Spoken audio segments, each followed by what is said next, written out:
Hi, guys. Welcome to Chapter 4. This chapter is called The First Principle in the Science of Getting Rich. It's going to be an exciting chapter. I probably will have to break it up into two parts. I already went through the first part and taught it, but then I really wasn't satisfied with the content, and I thought maybe that I got into too much detail. So what I wanted to do is kind of rewind and do it again, and so that's what I've done. I'm gonna rewind and do this again, and make it very simple for you to understand. And I'll talk about a few things that will some things that I've done that I've taught myself some of these principles and how I've did it. So without further ado, I'm just going to get started. The way I like to do this, you guys know, I read a little bit and then I stop and I talk about it. I'll read a little bit and I'll stop and talk about it. And that's also what I'm going to do here. So I'm going to start off the first paragraph. It says, "Thought is the only power which can produce tangible riches from the formless substance. The stuff from which all things are made is a substance which thinks, and a thought of the form in this substance produces the form. Whatever you think about will be created. Whatever you think about happens. The original substance, I like to call it the program, the way that the earth is designed, the way that the universe is designed.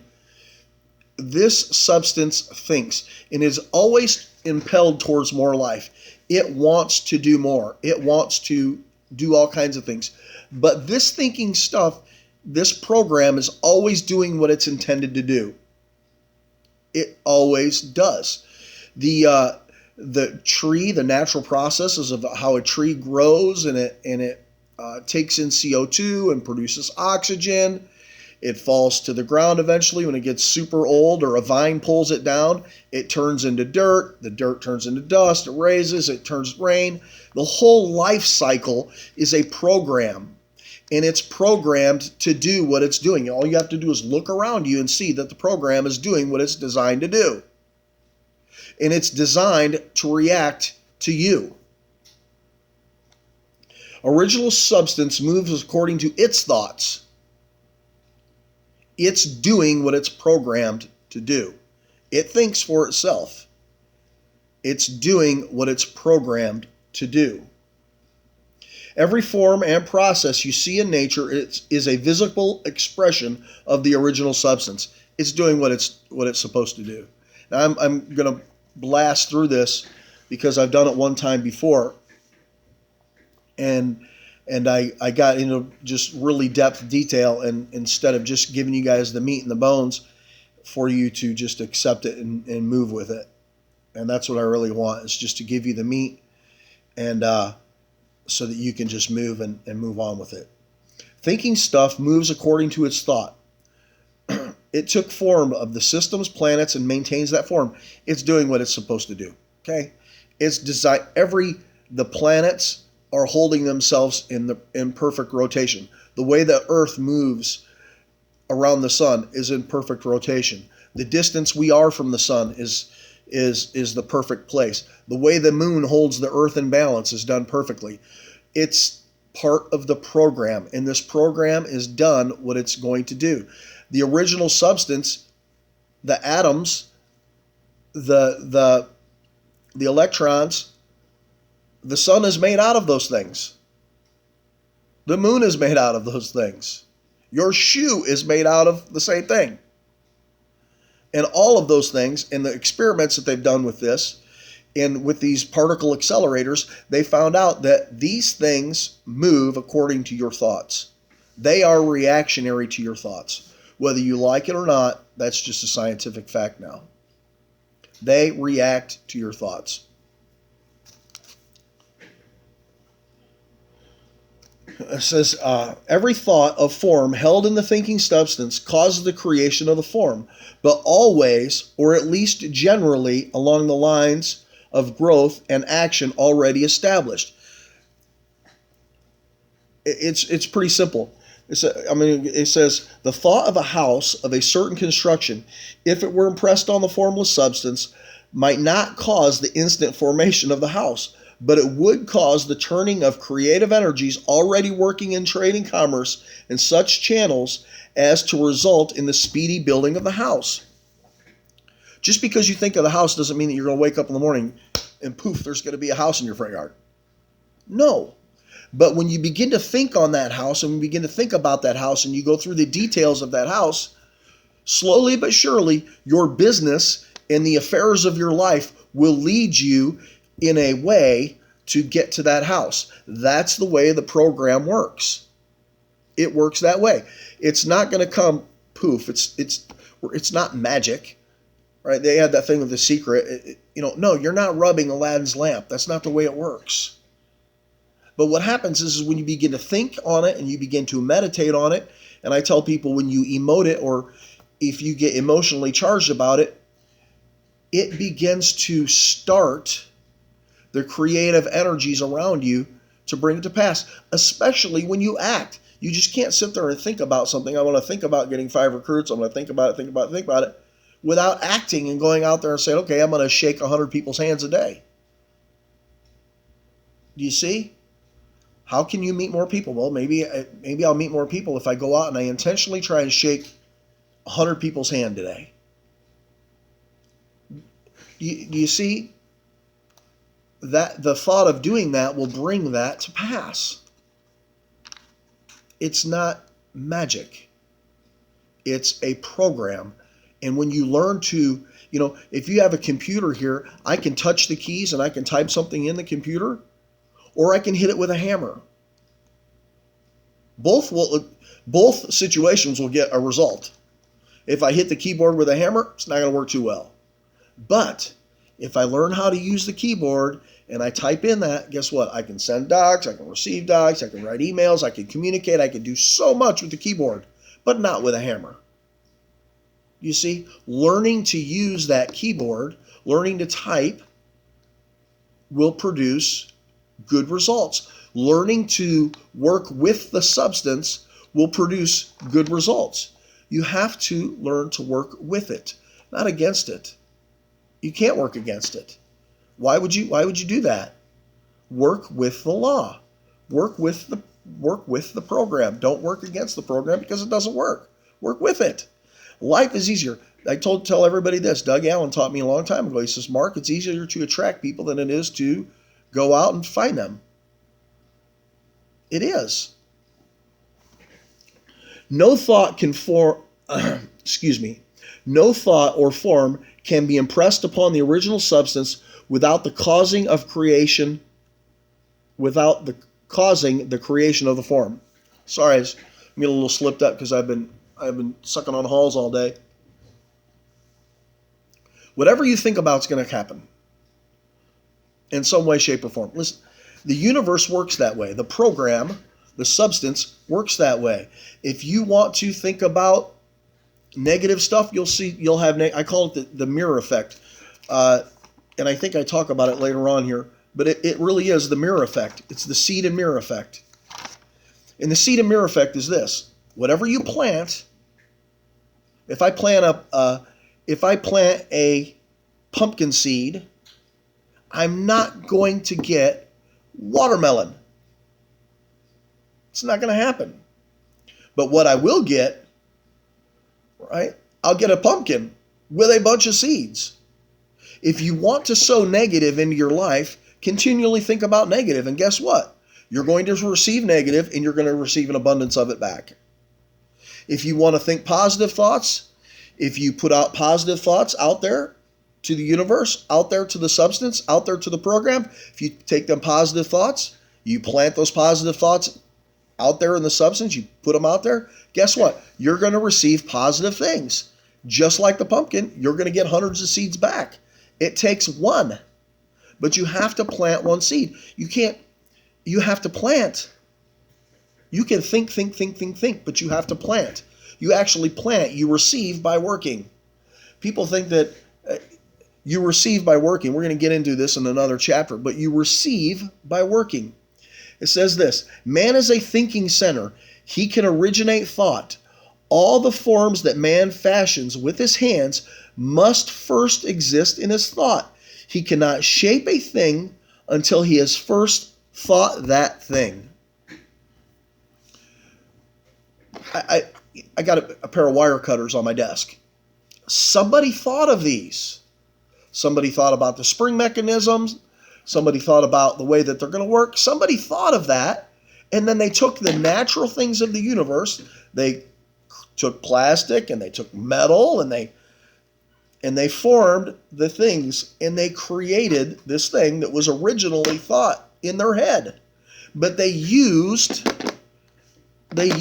natural substances that were provided on the earth for them. They didn't just think it and open their closet one day and it was there. I'm gonna talk about things I used to, and I still do them. I haven't done one in a long time, and I really need to get back in the practice of it. There was a time in my life where I called them faith experiments, and I'm going to teach you how to do a faith experiment. They're kind of fun to do when you're testing this material. And for me personally, yes, I've read it 10 times, probably 15. But when I first started to understand this material, even before I got this book, I started doing faith experiments and testing this. And I'm going to teach you a way that I tested it, and you can test it too. And it's fun to do. It's really fun to do. It's I call them faith experiments, and my kids are familiar with faith experiments because we did them quite a bit. And I'm, like I said, I'm going to I'm blowing through this pretty quick because when I went on to the last when I taught it the first time, I only got halfway through the chapter, and I was just getting into a lot of detail of things.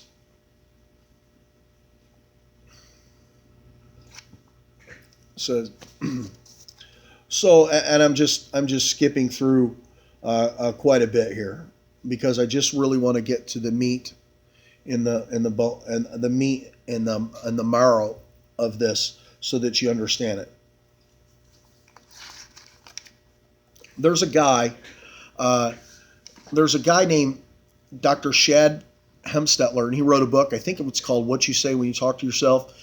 And what he did is he took prisoners and who had very destructive thought patterns, and he chemically dyed the brain. And when he chemically dyed the brain, he could see the things that made these people angry, and he saw a super highway through the chemical pathway in their brain. And what he did is he taught them to take the thought captive, and when he took their thought captive, and speak what they wanted. Somebody might say that I'm always broke. He would say, okay, I want you to say now, I have plenty to share and spare. And when they began to take that thought captive and they began to speak it the other way, a new chemical pathway was formed in their brain. And the only time the old way came out is when they were in extreme duress, fight or flight. But other than that, they were able to control. And these prisoners were able to change their life by changing their thoughts. And what they discovered is the old chemical pathway that was a superhighway through their brain became a little trail. And the new superhighway was the positive thought. And these prisoners were able to change their lives by changing their thoughts. And they used their tongue to help them do that by speaking actually what they wanted out loud. Very interesting stuff, how it works.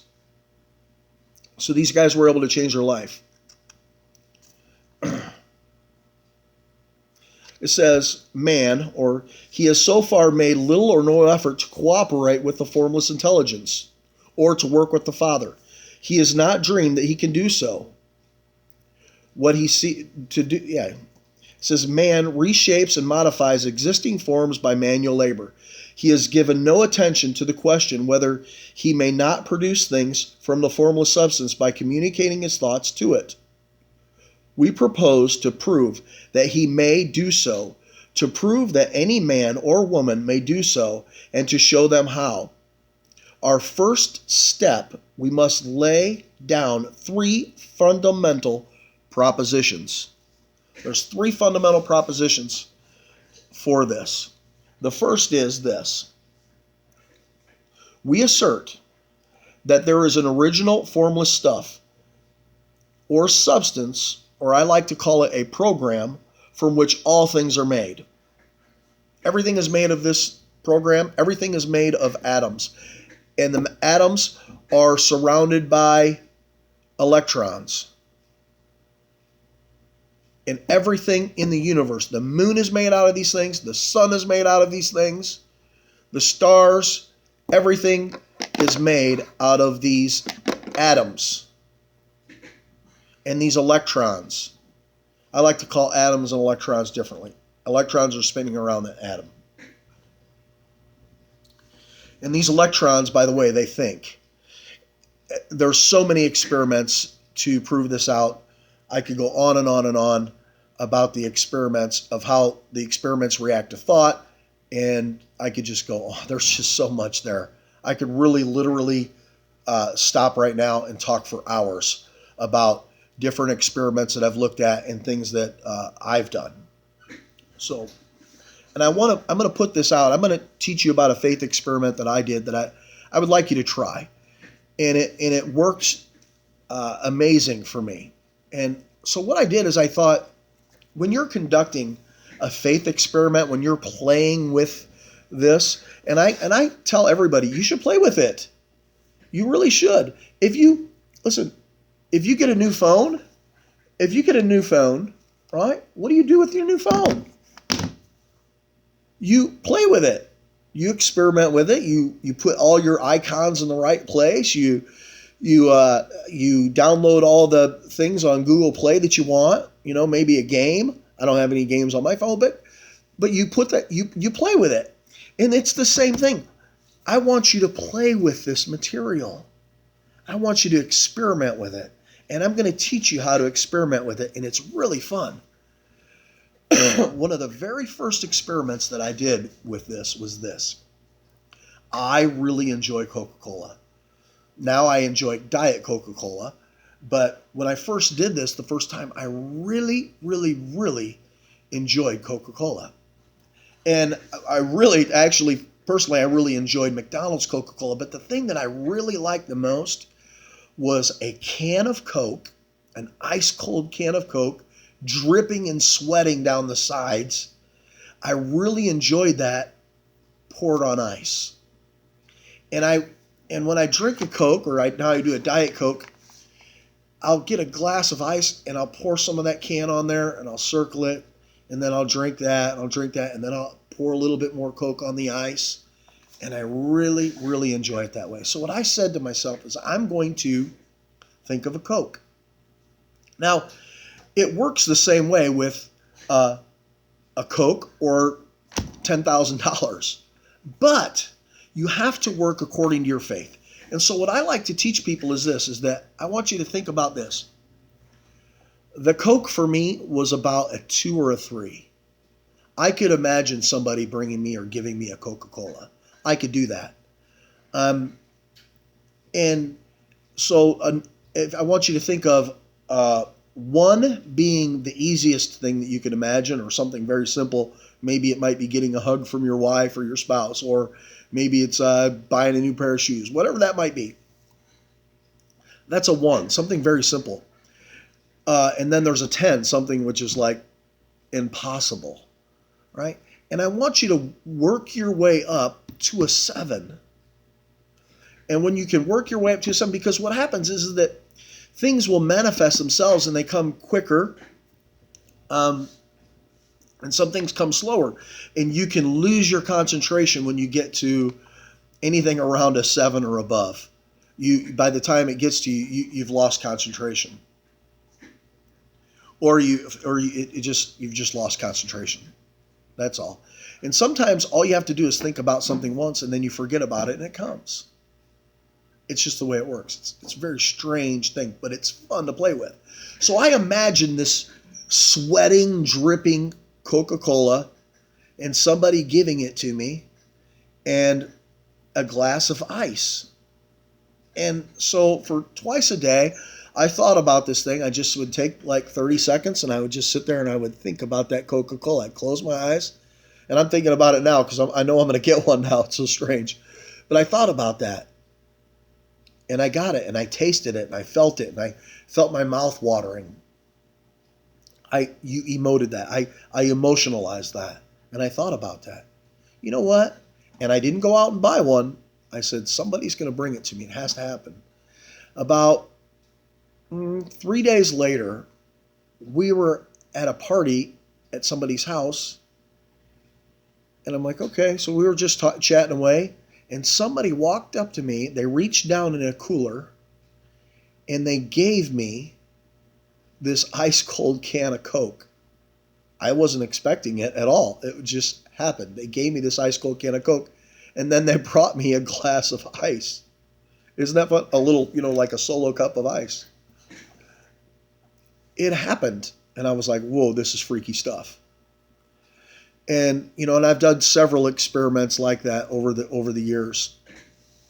And the thing is that is knowing how to use it and apply it consistently.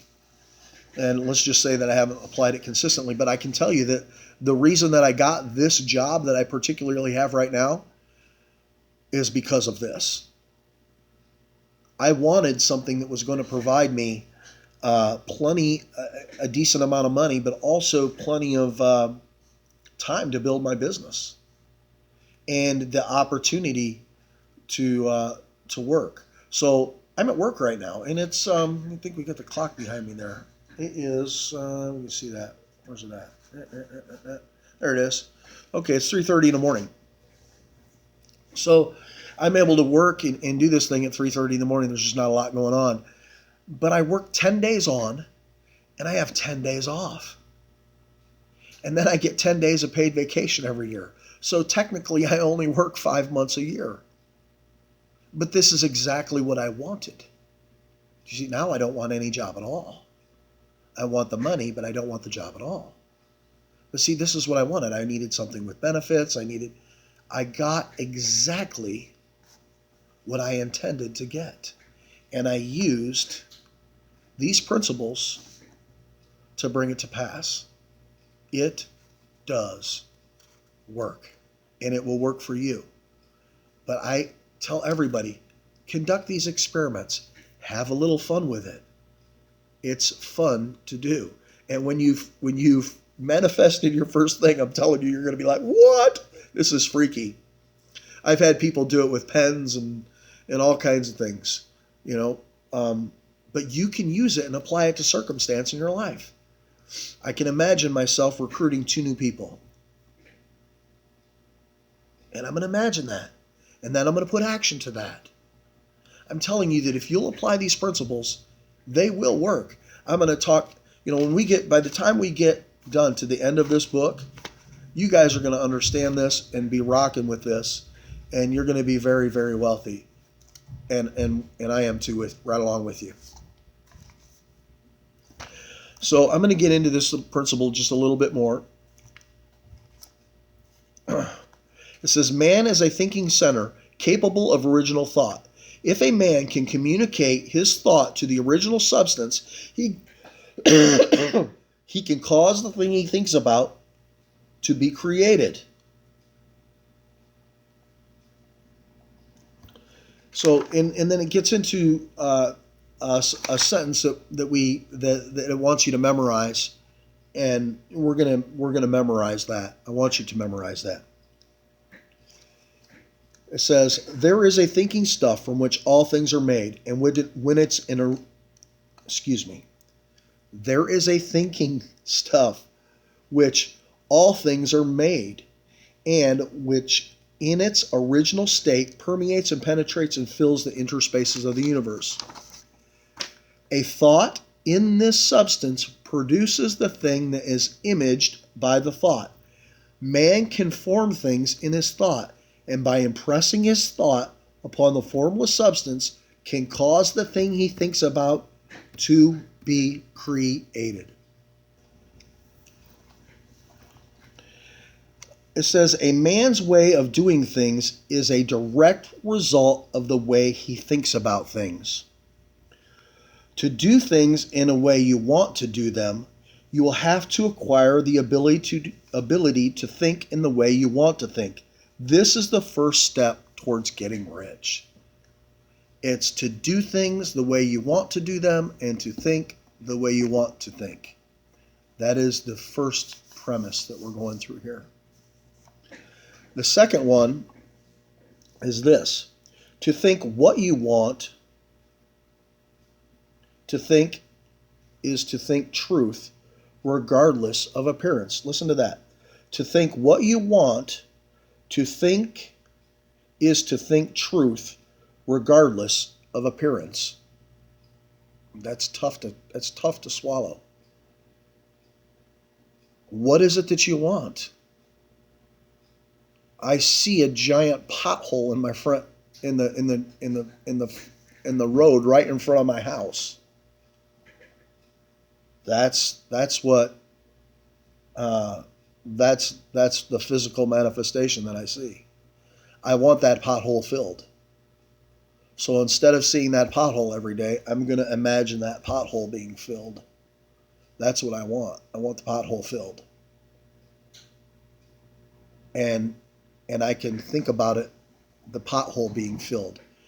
Here's another way to look at this, is I taught this on end result thinking. I want you to imagine that you're in a boat and you have a rope and an anchor and you want to cross the river. You don't have oars, you have a rope and an anchor, and you're going to have a boat and you want to cross the river. So what do? You throw the anchor on the other side of the river, and then you pull the rope across to the other side. You see, mentally, just like what they're talking here, mentally I'm seeing the end result. Mentally I'm seeing that. Mentally I'm seeing the Coca-Cola. Mentally I'm seeing it.